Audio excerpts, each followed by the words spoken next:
everyone. Today I am going to talk about the Sanchi relief, namely the war over Buddha's relics. At the very first glance, the viewer is able to identify the scene as that of a battle, with a huge entourage of warriors, chariots, war animals, and war equipment. This particular relief is placed on the southern gateway at Sanchi on the rear bottom architrave. The scene is spread over the entire panel till the ends. It is said that Sanchi Stupa was found in a dilapidated condition and was restored to its present glory. The scholars are of the opinion that such an important event from the history of Buddhism could not have been placed on the rear side of the architrave, as it has significant role in the construction of various stupas all over India. Art historians believe that during the restoration process, the lintel seems to have been reversed by mistake, and thus this important relief faces backwards.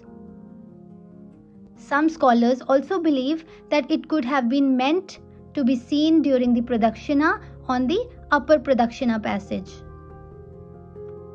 Whatever the original placement may be, the speaker prefers to say that its importance does not decrease in any way due to its position on the Torana. The sculptor might have been very confident that irrespective of its placement, the viewer cannot miss to view and acknowledge the story as well as the workmanship of the relief. Now I will share with you all the visual narrative details of the war over the Buddha's relics along with the story. The event happens to take place sometime after the parinirvana of Buddha at Kushinagar, which was the capital of the Malla rulers. The Malla kingdom is said to have situated in the north of Magad. It was an ancient republic and is said to have constituted one of the 16 Mahajanapadas, that is, great kingdoms of ancient India.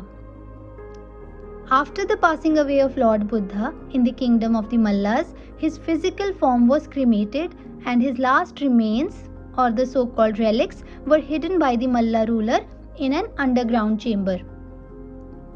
When the news of Buddha's parinirvana reached the neighboring kingdoms, the respective rulers sent their representatives to the Malla ruler asking for a small share of the relics for themselves.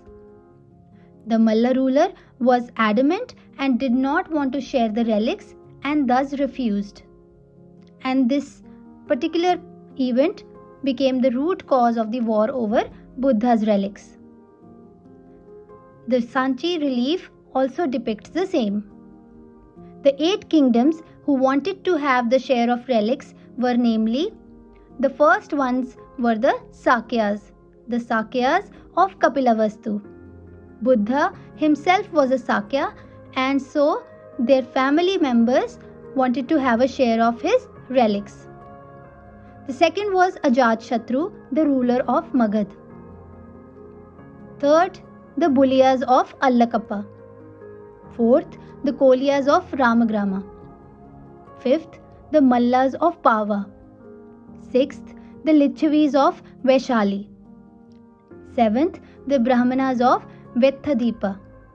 And lastly, the Mallas of Kushinagar, in whose kingdom Buddha breathed his last.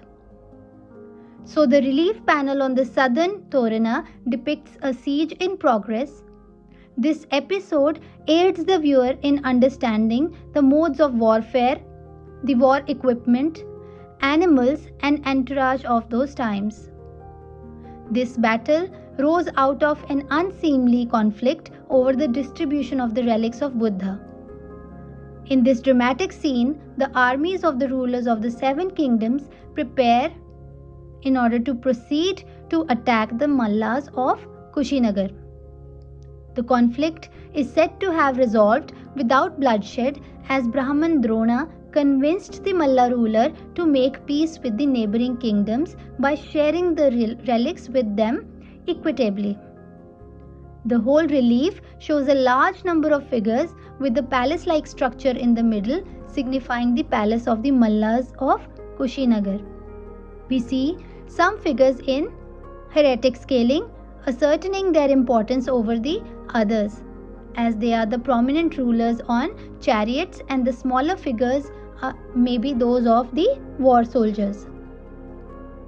Various kinds of weapons, shields can be noticed.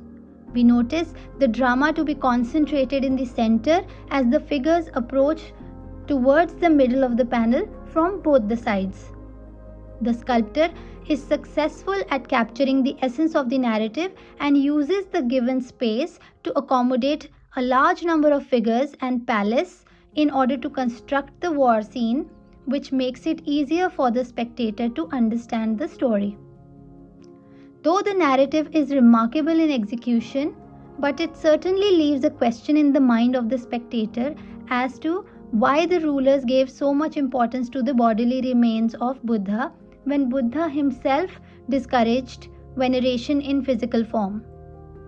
In fact, an event in the life of Buddha mentions that while conversing with one of his trusted monks, Vakkali, Buddha said, "What good will it be to see this foul body?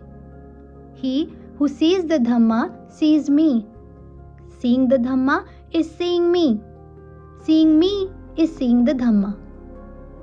This affirms that Buddha was to be worshipped primarily through his doctrine and not through his relic or his physical form. I hope you enjoyed the story as well as the visual narration. Thank you.